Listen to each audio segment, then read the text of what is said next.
ఫలితం రాదు. నేను అతిరుద్రం చెయ్యాలి. కలియుగంలో అతిరుద్రం మీరు ఒకసారి చూసి అబ్బా ఏమి అతిరుద్రం, ఏమి యజుర్వేదం, ఏమి రుద్రాధ్యాయం, అబ్బా నిజంగా అంతమంది ఋత్విక్కులు కూర్చుని చదువుతుంటే ఆ హవిస్సిస్తుంటే నేను ఎప్పుడైనా నా పిల్లలు వృద్ధిలోకి వచ్చి నాన్నగారంటే ఎందుకంటే మీకు మాకు మీ డబ్బు, నాన్నగారంటే మీకు అంత భగవద్భక్తి ఉంది, మీ డబ్బుతో చక్కగా మీరు ఈశ్వర కార్యం చేసుకోండి అంటే నేను నా ప్రావిడెంట్ ఫండ్ వచ్చిన రోజున నేను ఒక అతిరుద్రం చేసుకోగలిగితే అని మీరు త్రికరణ శుద్ధిగా అనుకున్నారు అనుకోండి. మీరు ఆ తర్వాత మీ ప్రావిడెంట్ ఫండ్తో చేశారా చేయలేదా పక్కన పెట్టండి. మీరు త్రికరణ శుద్ధిగా సంకల్పం చేసిన ఉత్తర క్షణంలో పరమేశ్వరుడు మీరు అతిరుద్రం చేశారని ఫలితం చేస్తారు. కలియుగం కలియుగంలో సంకల్పమే కార్యసిద్ధి. ఆ లక్షణము రెండు. భగవన్నామ ఉచ్చరణము, భగవత్కథా శ్రవణము, ఇవి చిత్తశుద్ధి. తదనంతరము మోక్ష ప్రాప్తికి ప్రధాన సాధనము లేకుంటే కలియుగం. మిగిలిన యుగంలో అలా కాదు, శాస్త్రాధ్యయనం చేయాల్సి ఉంటుంది. ఇక్కడ ప్రత్యేకించి కలియుగం దగ్గరికి వచ్చేటప్పటికీ మీరు చెప్తున్నాను అనుకోకండి, సూత్రుడు చెప్తున్నది భాగవతంలో కలియుగంలో ఉన్న వారి కొరకు లేదా అడిగారు, కలియుగంలో ఉన్న వారి కొరకు అని చెప్తున్నాడు. హరినామము హరి కథలు వినండి. ఎందుకు హరికథలు వినాలి? స్థితికారుడు మహానుభావుడు భక్తులను రక్షించడం కోసమని పరుగు పరుగున వచ్చి అవతార స్వీకారం చేసేటటువంటి లక్షణం ఉన్నవాడు.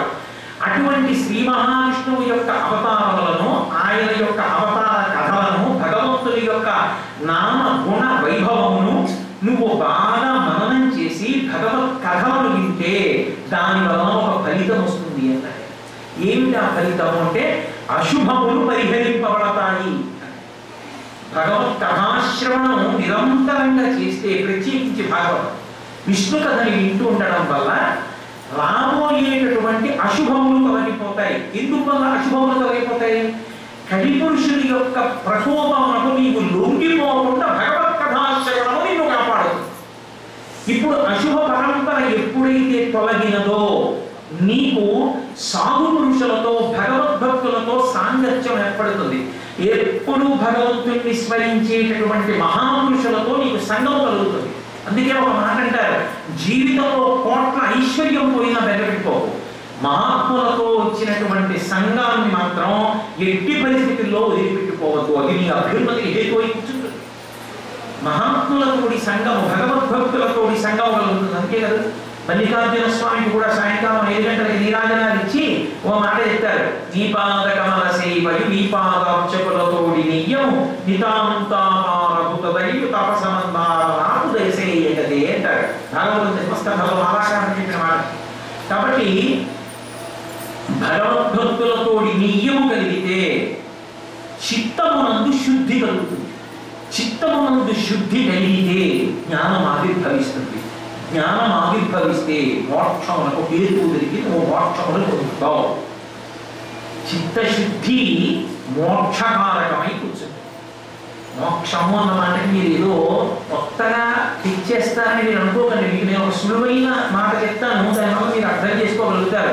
మోక్షం అంటే అది బాబాయ్ మనం ఉచ్చరించకూడదండి, మనకి దుస్సాధ్యం ఉంది అని అనుకోక్కర్లేదు. ఒక రాగి పాత్ర ఉన్నది, కానీ దాన్ని ఇలా ఎత్తి చూస్తే ఇది రాగి పాత్ర, అది విరుస్తూ ఉంటుందా అనిపిస్తుంది. ఎందుకని? దాని నిండా కిలుపు పట్టింది, దాని నిండా ధూళి పట్టింది. ఇప్పుడు నువ్వు రాగి పాత్రకి మెరుపు తేవక్కర్లేదు, రాగి పాత్ర మెరుపు కనపడకుండా వచ్చినటువంటి ప్రతిబంధకాన్ని తొలగించాలి. తొలగించడానికి నువ్వు ఏం చేయాలి? శుద్ధ పదార్థాన్ని తీసుకురావాలి. ఇంట్లోంచి మంచి చింతపండు, మంచి కొబ్బరి పీచు, కాస్త ఉప్పు పట్టుకురావాలి. పట్టుకొచ్చి చింతపండు, ఉప్పు ఆ కొబ్బరి పీచు మీద వేసి తోమడం మొదలు పెడితే కొంతసేపటికి నీళ్లు పోసి పొడి బట్టతో తుడిచేస్తే తల తల తల తల పడుతూ రాగి గిన్నె ఉంటుంది. ఇప్పుడు నువ్వు రాగి గిన్నెని తడుపు తెచ్చావా, రాగి గిన్నె తడుపు కట్టొచ్చిన ప్రతిబంధకాన్ని తీసేసావా? తీసేసావు. తీసేయడానికి నువ్వు ఏం ఉపయోగించావో అది మాత్రం నీకు మళ్ళీ ఉపయోగపడదు. ఆ చింతపండు, ఉప్పు, కొబ్బరి పీచు నేను మళ్ళీ వాడుకుంటానంటే పనికిరావు. ఆ చింతపండు, కొబ్బరి పీచు నీకు కావాలనుకున్నాడు నీ రాగి పాత్ర. అది నీకు పుణ్యంగా మారాలి, దాని వల్ల నువ్వు భోగం భవించాలనుకుంటావా? ఈశ్వరుడు పుణ్యంగా ఉంచుతాడు. చిత్తశుద్ధితో మోక్షములకు హేతువు కావాలనుకుంటావా? అని చిత్తశుద్ధిగా పనికొస్తాయి. దానివల్ల ప్రయోజనం ఉండదు. జ్ఞానాత్మిక కర్మాణ, దానివల్ల సుఖ దుఃఖములు పాపపుణ్యములు స్థితికి ఎదుగుతావు. అలా భగవద్గీత శ్రవణము చేత నీవు భక్తులతోడి నియ్యమును పొంది భక్తులతో కలిసి నడిచిన కారణం చేత నీకు తెలియకుండానే నీ నడవడి నీకు నిగ్రహింపబడుతుంది. కొన్ని కోట్ల గ్రంథములు చదివినా నీవు పాపము చేయకుండా ఉండలేవు. భగవద్గీత అక్కడే ఉన్నా, భగవన్మూర్తులు గది నిండా ఉన్నా, నీ ఆఫీస్ టేబుల్ మీద ఉన్న అద్దం కింద వెంకటేశ్వర స్వామి అలివేలుమంగా తయారు ఉన్నా దాని కింద చెయ్యి పెట్టి పాపముడకు పట్టుకోవడానికి నీకేమీ అభ్యంతరం ఉండదు. నీకు అభ్యంతరం ఉండేది ఇప్పుడు నీవు భాగవతులతో కలిసి తిరిగినాడు. నేను ఫలానా ఆయనకి స్నేహితుడని పేరు లోకంలో. ఆయన ఏ సభలోనైనా సరే రావోయ్ అని నా భుజం మీద చెయ్యేసి నడుస్తాడు. అటువంటి వారితో నేను కలిసి ఉన్నాను. నేను బయటికి వెళితే అంతటి మహాత్ముడితో స్నేహం ఉన్నవాడు. ఈయన చెప్తే ఆయన వింటారు. ఈయనకి స్వతంత్రంగా ఆయన ఉన్న ఇంట్లోకి వెళ్ళగలరు, ఆయనతో మాట్లాడగలరు, ఆయన దగ్గర కూర్చోగలరు. ఆయన వ్యక్తిగత విషయాలకు కూడా ఈయన మీదే ఆధారపడతారు. అంత చనువున్నవారు అని నీకు పేరున్నవాడు మీరు పాపకథ చేయండి. మీరు చేయలేరు. ఎందుకు చేయలేరంటే అరే ఆ స్థితిని పోగొట్టుకుని ఈ దిక్కుమాల పాపకర్మ అవద్దు, నేను ఆయనతో సంగమే చేస్తానంట. అందుకే భాగవతులతోటి సంగము పాపకర్మాచరణము తగ్గిస్తుంది. భగవంతుని మూర్తి భగవద్ గ్రంథము ఉన్నా మిమ్మల్ని పాపం చేయకుండా ఆపదు. భాగవతులతోటి నియము గొప్పది. అందుకే కలి యుగంలో ప్రత్యేకించి కలిపురుషుని యొక్క ఉద్ధతిని తట్టుకోవడానికి పనికొచ్చేది మొట్టమొదట ఆది బీజం ఎక్కడ ఉన్నది? భగవత్ కథాశ్రవణమునందున్నది. భగవత్ కథాశ్రవణమునందు నీకు ప్రీతి దేని వల్ల అంకురిస్తుంది? నా కొరకు వాడు వచ్చాడన్న మాటకి. అయ్యా పాపం నా కోసమేనండి ఆయన అంత చేశాడు అన్నాను అనుకోండి, ఎంతో సంతోషం కలుగుతుంది. పాపం నా కోసం ఆయన ఎంత చేశాడండి అనగానే మీకు అనుబంధం ఉంటుంది. ఆయన కోసం ఆయన చేసుకున్నాడండి అన్నారు అనుకోండి, మీకు ఎందుకు ప్రీతి?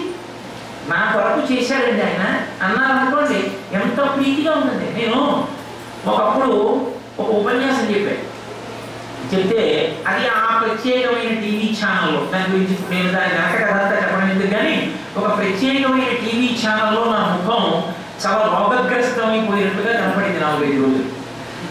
అలా రోగగ్రస్తమైపోయినట్లుగా కనపడితే ఒక విచిత్రం జరిగింది. కృష్ణా జిల్లాలో కృష్ణా నది ఒడ్డున, గోదావరి జిల్లాలో గోదావరి ఒడ్డున ఉండేటటువంటి నిత్యాగ్నిహోత్రీకులైన బ్రాహ్మణులు వాళ్ళందరూ అభిషేకాలు చేసి పూజలు చేసి ప్రసాదాలు పంపించారు. నువ్వు భగవత్ సంబంధాన్ని మాట్లాడుకుంటావురా, నువ్వు 100 ఏళ్ళు బ్రతకాలి. నీ ముఖం చూస్తే ఏదో పీడబడినట్టుంది. నీకు వచ్చినటువంటి రోగము నశించుగాక, నువ్వు 10 కాలములు జీవించవు కాక. నీ కొరకు మేము పూజ చేసి ప్రసాదం పంపిస్తున్నాం. మేము నిత్యాగ్నిహోత్రీకులం, మేము ఇల్లు విడిచిపెట్టి రాకూడదు, మా శిష్యులకు ఇచ్చి పంపిస్తున్నాం. ఈ ప్రసాదం కళ్ళగదు నోట్లో వేసుకోని పంపించారు. ఇప్పుడు నాకు ఎప్పుడైనా విజయవాడ వైపు పెడితే, ఆ గోదావరి లంకల వైపు పెడితే ఆ మహాత్ములను ఒకసారి చూడాలనుకుంటుంది. ఎందుకంటే నా కొరకు చేశారు కదా, నా కొరకు తాపత్రయపడ్డారు. వారితో నాకేం పరిచయం లేదు అసలు ముందు, కానీ వారు నా గురించి పడిన తాపత్రయానికి నాకు వారితో అనుబంధం ఏర్పడింది. భగవత్ కథాశ్రవణమునందు విష్ణు కథ ఎక్కువ ప్రీతి పాత్రం ఎందుకు అవుతుంది అంటే, శివకథలు అవ్వండి అని కాదు వ్యాసుడు ఉదయం. అలాంటి పరిధిమాలిన మాట సంకుచితత్వంతో మాట్లాడిన వాడు వ్యాసుడు కాడు, వాడు వేరే ఉన్నారు. వ్యాసుడు అటువంటి మాటలు ఎప్పుడు చెప్పడం. వ్యాసుడి హృదయం ఏమిటంటే అవతార స్వీకారం విష్ణు భగవానుడు చేస్తాడు. అవతారము అంటే క్రిందకి దిగి వచ్చుట, తార అంటే పైన ఉంటున్నది, అవతార క్రిందకు వచ్చున్నది, తార వ్యతిరేకం అవతార. అసలు నీ కంటికి కనపడక బ్రహ్మాండమంతగా నిండి 10 అంగుళముల పై వరకు పెరిగిపోయిన పరమాత్మ అత్యధిక దశాంగుళమైన వాడు. వేదం చెప్తోంది అజాయమానో బహుధా విజాయతే. జన్మ లేనివాడు జన్మలెత్తుతున్నాడు. ఎవరి కొరకు? మన కొరకు. మన కొరకు జన్మ ఇచ్చాడు ఆయన. ఆయనకు అవసరమా? రామచంద్రమూర్తి గురించి చెప్తూ గోపాల గారు దశరథి కరుణాపయోనిధి అన్నారు. ఆయన కరుణకు సముద్రం వంటి వాడు అన్నారు. ఎందుకని? రావణుడు నరవానరుల చేతిలో మరణించాలన్న వాడు పావలేదు కాబట్టి నరుడి చేతిలో మరణిస్తాడు. నరుడి చేతిలో మరణించాలంటే ప్రతి మనుషుడు చంపగలరా? అంతటి శక్తివంతుడు కావాలి. నరుడిగా పుట్టి ఉండాలి. నరుడిగా పుట్టాలంటే 12 నెలలు అమ్మ గర్భవాసం చేస్తే తప్ప నరుడు కాడు. అధోముఖంగా అమ్మ గడుపులో పడుకుని గర్భస్థ నరకం అనుభవించి అమ్మ యోనిలోంచి పైకొచ్చిన వాడు ఎవడున్నాడో వాడు నరుడు. సప్తధాతువులతో కూడిన శరీరముతో పైకొచ్చి వికారములను పొంది గురుముఖత శాస్త్రాన్ని నేర్చుకుని నరుడిగా నిలబడితే తప్ప రావణ సంహారం అవ్వదు. మన కొరకని అలా పడుకోవలసిన అవసరం లేని పరమాత్మ కౌసల్యాదేవి కడుపులో 12 నెలలు తల కింద పెట్టి కాళ్ళు పైకి పెట్టి పడుకుని కౌసల్యకి ప్రసవం అయితే మానితో పైకి వచ్చాడు. నీ కర్మ రామ, మా కోసం అనుభవించావు ఈ కష్టం, అవతారా కిందకు వచ్చావు కాబట్టి నీ కరుణకి హద్దెక్కడది? దశరథి కరుణాపయోనిధి. ఇప్పుడు నువ్వు ఇలా పెట్టుకున్నావని రామద్వేషం చేయగలవా? ఎందుకు చేస్తావు? నీకు అవతార భగవాను నా కొరకు ఇంత క్రిందికి వచ్చాడు అన్న భావన కలగగానే అబ్బా అన్న ప్రీతి పొంగుతుంది. ఆ పొంగు ఉన్ననే అది నీకు భగవంతుడికి మధ్య అనుసంధానం చేస్తుంది. అందుకని అవతారములతో కూడుకున్నవి కాబట్టి విష్ణు కథ ప్రశంస గొప్పది. అందుకని విష్ణు కథ అయిన భాగవతాన్ని వినండి. బతికున్ననాడు భాగవతం వింటూనే ఉండండి. వింటూనే ఉంటే భగవత్కథ శ్రవణము చేత అశుభ పరంపర ఆగుతుంది. ఆగి భగవద్భక్తులతో అనుబంధం కలుగుతుంది. ఈ అనుబంధం చిత్తశుద్ధికి దారితీస్తుంది. చిత్తశుద్ధి వలన జ్ఞానం వస్తుంది. జ్ఞానం వలన మోక్షం వస్తుంది. కాబట్టి విష్ణు కథని వినడమే కలియుగంలో అత్యంత ప్రయోజనకరమైనటువంటి ప్రధానమైనటువంటి విశేషమని శూటుడు శౌనకాది మహర్షులకి చెప్పాడు. వాళ్ళు పొంగిపోయి ప్రధానమైన అవతారములు ఏవి, భగవానుడు అలా కిందికి దిగి వచ్చిన అవతారములు మాకు చెప్పు అంటే, ఆయన భగవానుడు కిందికి దిగి వచ్చినటువంటి అవతార విశేషములు ఎన్నో ఉన్నా కొన్ని ప్రధానమైనటువంటి వాటిని ప్రస్తావన చేశాడు. అందులో ఆయన అన్నాడు, అవతార అంటే ఆయన లేకుండా పోయి కిందకు వచ్చేడు, ఆయన అలాగే ఉంటాడు, ఆయనలోని అంశ కిందకి దిగి వస్తుంది. నేను ఇప్పుడు నా విడిదిలోంచి ఇక్కడికి వచ్చేసాను అనుకోండి, విడిదిలో కోటేశ్వరరావు గారు ఉన్నారా అని చూస్తే ఉండరు. విడిదిలో కోటేశ్వరరావే, వేదిక మీద కోటేశ్వరరావు, వేదిక మీద కోటేశ్వరరావే, కాసేపటికి ఆహారం చేసే కోటేశ్వరరావు. నా దేశకాలములను బట్టి నాలో ఉన్నటువంటి షడూర్ములను బట్టి నా పరిస్థితి మారి నేను అక్కడికి వెళుతూ ఉంటాను. భగవంతుడు అలా కాదు, ఆయన ఎప్పుడూ స్వస్థానమునందు అలాగే ప్రకాశిస్తూ ఉంటాడు, అంశ కిందకి వస్తుంది. అందుకని మొదట ఉన్న మూలస్వరూపం ఎక్కడిది అంటే, క్షీరసాగరమునందు శేషశైనం మీద తన చేతి మీద తల పెట్టుకుని ఒక పక్కకి ఓలగిలా పడుకుని ఉంటే, పాదముల దగ్గర లక్ష్మి పాద సంవాహనం చేస్తూ ఉంటే, నాభి నుండి ఆవిర్భవించిన కమలమునందు 4 ముఖములతో కూడినటువంటి బ్రహ్మగారు ఆడుకుంటున్నటువంటి మూర్తి ఏది ఉన్నదో అది ఆదినారాయణ అన్నాడు వ్యాసుడు. అది ఆదినారాయణుడు, అది ప్రధానము. ఆయనయే అంతటా విడీకృతమై ఉంటాడు జ్ఞానము చేత. ఆయన నుండి అవతారములు ఆయా ప్రయోజనముల వరకు కిందకు వచ్చే. ప్రధాన ప్రయోజనం ఎందుకు వస్తాడు ఆయన? పరిత్రాణాయ సాధూనాం, నిన్ను మేము ఇలా చూడాలనుకుంటున్నామన్న వారి కోసమని ఆ రూపంలో కిందకు వస్తాడు. అలా 21 సార్లు ప్రధానమైన రూపములతో కిందకు వచ్చాడు. అందులో మొట్టమొదట వచ్చినటువంటి స్వరూపం సనక సనందనాథుడు. సనక సనందనాథులుగా మహాజ్ఞానులుగా ఎప్పుడు బాలులుగా ఉంటారు అనడానికి కారణం అదే. బాలులకు ఒక లక్షణం, అందుకే అమ్మవారికి పూజ చేస్తే బాల పూజ అని చేస్తారు ప్రత్యేకంగా. బాల పూజకు అంత విశిష్టత ఎందుకు వచ్చిందో తెలుసా అండి? బాల పూజ, కౌమారి పూజ, సువాసిని పూజ ఉంటాయి. అందులో సువాసిని పూజ కన్నా బాల పూజ గొప్పది. బాల పూజ ఎందుకు గొప్పది అంటే, అయితే బాలకి కోపం నిలబడదు, పెద్దవారికి నిలబడుతుంది మనసు. అపచారం జరిగింది అనుకోండి, ఇలా చేశాడు అని గుర్తు పెట్టుకుంటారు. పిల్లలు అనుకోండి, ఇప్పుడు వాళ్ళ కోపం వచ్చింది అనుకోండి, తండ్రిని కూడా వచ్చి పడ మీద 2 దెబ్బలు కొడతారు. కాసేపు ఆగి తండ్రి మళ్ళీ ఏదో నా పడ్డు కదూ, నా బంగారు తల్లి కదూ అన్నాడు అనుకోండి, మర్చిపోయి మళ్ళీ సంతోషంగా నవ్వుకుంటూ ఆడుకుంటూ ఉంటారు. ఎప్పుడూ సంతోష చిత్తంతో ఉండడమే తప్ప ద్వంద్వములు, పాపములు, పట్టింపులు ఇవి ఏమీ లేని స్వరూపముతో అమ్మవారు ప్రకాశిస్తే బాలస్వరూపం. అందుకే బాలస్వరూపాన్ని తప్ప కూడా పూజేస్తారు అందరు. కాళేపల్లి రాఘవనారాయణ శాస్త్రి గారు వారు కూడా బాలస్వరూపాలను గొప్పగా ఆరాధన చేశారు. అందుకే కాబట్టి బాలుగా ఉండుట అంటే జ్ఞానులుగా ఉండుట అని దాని అర్థం. ఏమీ పట్టింపు లేని వారు ద్వంద్వాతీతులై తాలో తాము రమిస్తూ ఉంటారు. యోగలతో వా, భోగలతో వా, సంగలతో వా, సంగవిహీన యస్య బ్రహ్మణి రమతే చిత్తం నందతి నందతి నందచేవా అంటారు మహోద్యోగంలో. అలా తమలో తాము రమిస్తూ ఉండేటటువంటి రూపంగా సనక సనందనాథులుగా వచ్చాడు. మొదట జ్ఞానములు లోకములకు పంచిపెట్టడం కోసం.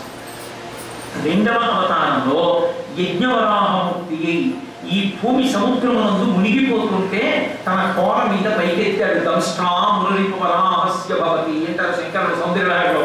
అలా కోర మీద పైకెత్తాడు. మూడవ అవతారంలో నారద మహర్షిగా వచ్చాడు.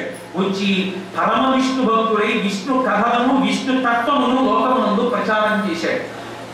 నాలుగవ అవతారంలో ధర్ముడు అనబడేటటువంటి ఒక ఋషికి నారాయణ అన్న పేరుతో తాను ఆవిర్భవించి తనలో తాను రమిస్తూ తపస్సు చెయ్యడం వల్ల ఎంత శాంతి పొందవచ్చు అన్నది తపశ్శక్తి వైభవాన్ని లోకానికి ఆవిష్కరింపచేశాడు.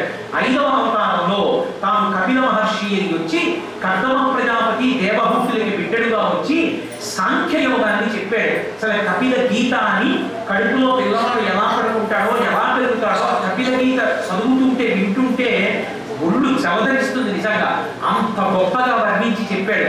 అలా చెప్పినటువంటి అవతారం ఏదో అది కపిల మహర్షి యొక్క అవతారం. ఆరవ అవతారం నందు అనసూయ అత్రి మహర్షులకు పరశురాముడిగా ఆవిర్భవించాడు.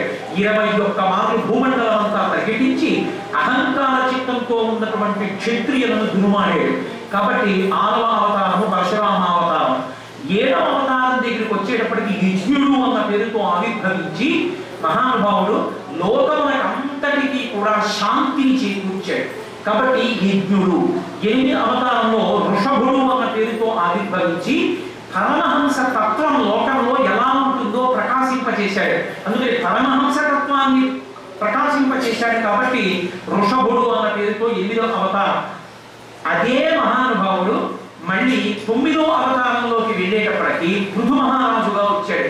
వచ్చి భూమిని అంతటినీ తేలుగా చేసి ఓషధుల దగ్గర నుంచి ఎన్నిటినో పిండాడు. అది పృథు చక్రవర్తి యొక్క అవతారం. ఆయనే 10వ అవతారం దగ్గరికి వచ్చేటప్పటికి మత్స్యమూర్తిగా చాక్షుషి మన్వంతరమందు మనువుని తన తోట మీద కూర్చోబెట్టుకుని ప్రళయదలలో పైకెత్తి తీసుకెళ్ళాడు. అప్పుడు 10వ అవతారంలో మత్స్యమూర్తిగా వచ్చాడు.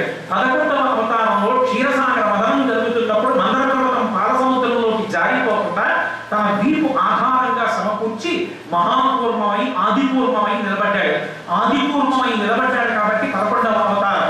12వ అవతారంలో ధన్వంతరి పాలసముద్రంలోంచి అమృత కలశాన్ని చేతపట్టుకుని పైకి లేచాడు. 13వ అవతారంలో మోహిని స్వరూపమై దేవదానవులకు అమృతాన్ని పంచిపెట్టినప్పుడు ఎవరికి అమృతం అందకూడదో వారికి అందకుండా, ఎవరికి అందాలో వారికి అందేటట్టుగా జాగ్రత్త తీసుకుని స్థితికారుడై లోకంలో నిలబెట్టాడు. 14వ అవతారంలో భగవంతుడు ఎక్కడున్నాడని భగవంతుని యొక్క అస్తిత్వాన్ని ప్రశ్నించేటువంటి హిరణ్యకశిపుడిని చించి చెండాడిన నరసింహస్వామిగా ఆవిర్భవించాడు. 15వ అవతారంలో తన కుమారుడైనటువంటి ఇంద్రుడికి రాజ్యం ఇమ్మని కోరుకున్నటువంటి అతిథి కోరిక తీర్చడానికి పొట్టివాడైన బ్రహ్మచారిగా వామనమూర్తిగా వచ్చి 3 అడుగుల నేల దానం పట్టి ఉపేంద్రుడై ఇంద్రుడికి రాజ్యం ఇప్పించాడు. కాబట్టి 15వ అవతారము వామనమూర్తి. 16వ అవతారం దగ్గరికి వచ్చేటప్పటికి మహానుభావుడు వేదవ్యాసుడిగా పరశురాముడిగా అప్పుడు వచ్చాడు. వచ్చి తర్వాత వేదవ్యాసుడిగా వచ్చాడు. వేదవ్యాసుడిగా వచ్చినప్పుడు లోకానికి అంతటికీ కూడా మళ్ళీ వేదాన్ని విభాగం చేశాడు. కలియుగంలో ఉన్న ఆయుర్దాయాన్ని అనుసరించి అందరికీ అందరు కాబట్టి వేదం అందరూ చదవలేరు కాబట్టి 100 సంవత్సరాల ఆయుర్దాయంలో చదువుకోవడానికి వీలుగా వేద విభాగం చేసి పంచమ వేదాన్ని 18 పురాణాలని ఇచ్చాడు. ఆ తరువాతి అవతారంలో 18వ అవతారం దగ్గరికి వెళ్ళేటప్పటికీ శ్రీరామచంద్రమూర్తిగా వచ్చాడు.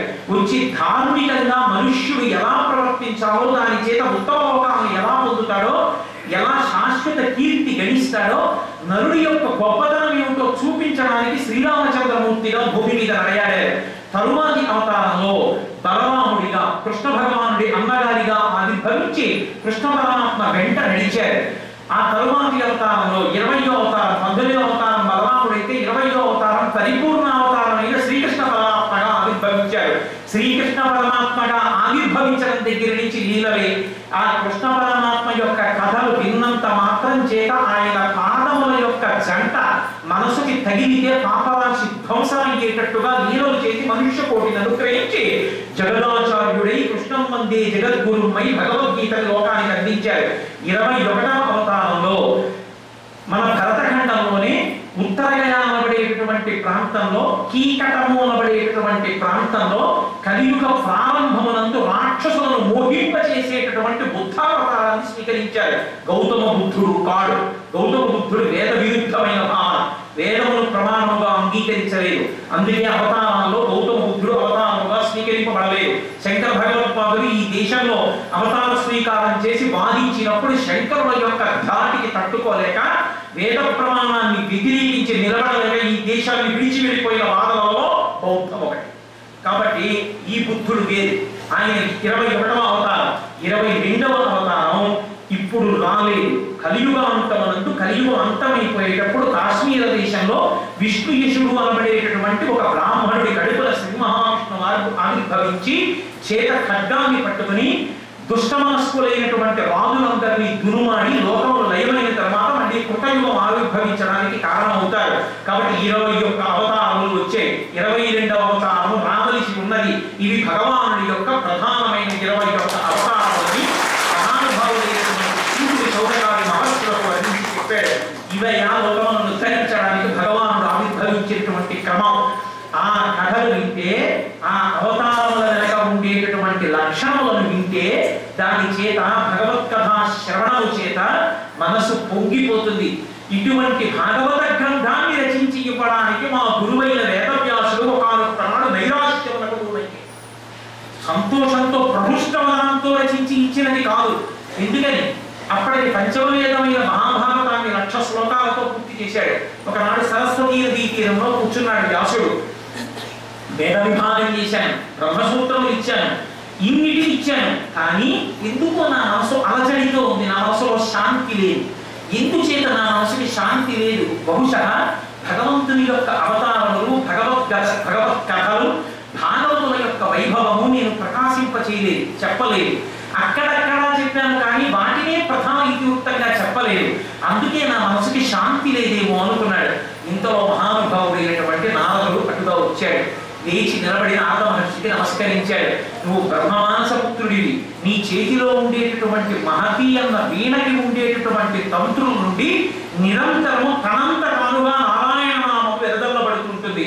నువ్వు ఎక్కడికి వస్తావో అక్కడ జ్ఞానము ప్రవహిస్తుంది. అంతటి మహానుభావుడు నువ్వు వచ్చావు, పరమ సంతోషం. అర్ఘ్యపాద్యాదులను ఇస్తున్నాను, ఉత్తమాసనం ఇచ్చాను, కూర్చో అంటే నారదుడు కూర్చుని వ్యాస భగవానుడి వంక చూసి ఒక మాట అన్నాడు. ఏమయ్యా చిన్నబూచుకున్నావు వ్యాస? ప్రహృష్టవదనంతో ఎప్పుడూ సంతోషంగా ఉండాలిగా, బ్రహ్మాన్ని తెలుసుకున్న వాడివి, ఇన్ని చెప్పిన వాడి ఆనందంగా ఉండాలిగా, దేనికి నైరాశ్యం? ధాతవు, భారత శృతి విధాతవు, వేద పదార్థ జాత విజ్ఞాతవు, కామ ముఖ్య విభుషట్ట విజేతవు, యోగినేతవు, వినీతుడవీవు, చలరేకాతుల కైబడించి భగవగ కరణమేమి పరాశరత్మజ. ఓ పరాశర కుమారుడైన వ్యాస భగవానుడా, నువ్వు సామాన్యుడిగా ధాతవు, మరో బ్రహ్మం. అపారే కావ్య సంసారే కవిరేవ ప్రజాపతి యథాస్మై రోషతే విశ్వం తథైతత్ ప్రవర్తతే. బ్రహ్మగారు ఎలా సృష్టి చేస్తారో ఆ వాన్మయ సృష్టి చేస్తారు. లోకోద్ధరణ కొరకు ఇంత వాన్మయాన్ని ఇచ్చిన అపర బ్రహ్మ. అటువంటి వాడివి ధాతవు, భారత శృతి విధాతవు. పరమేశ్వరుడు 4 వేదములను ఇస్తే 5వ వేదం పంచమ వేదాన్ని ఇచ్చావు. 4 వేదములు అందరూ చదవకూడదని ధర్మాన్ని సమన్వయం చేయడం కోసం అని చెప్పి 5వ వేదాన్ని ఇచ్చావు, మహాభారతాన్ని. భారత శృతి విధాతవు, వేద పదార్థ జాత విజ్ఞాతవు. వేదములన్నిటిలో చెప్పబడేటువంటి ప్రధానమైన సారములు తెలుసుకుని అనుభవించినటువంటి వాడిని. అన్నిటిని మించి కామ ముఖ్య విపుషట్ట విజేతము. కామ క్రోధ లోభ మద మోహ మాత్సర్యములను ఎవరు గెలవలేరు. ఇంద్రియాన్ని బలిష్టాన్ని యుక్తాన్ని మానవ అపక్వస్య ప్రకుర్వంతి వికారాం స్థానలేకశః. భవం సర్వతీర్థేషు స్నాత్వా స్నాత్వా పునః పునః నిర్మలం మనో యావత్ తావత్ సర్వం నిరర్థకం అంటాడు దాంట్లో దేవి భాగవతంలో.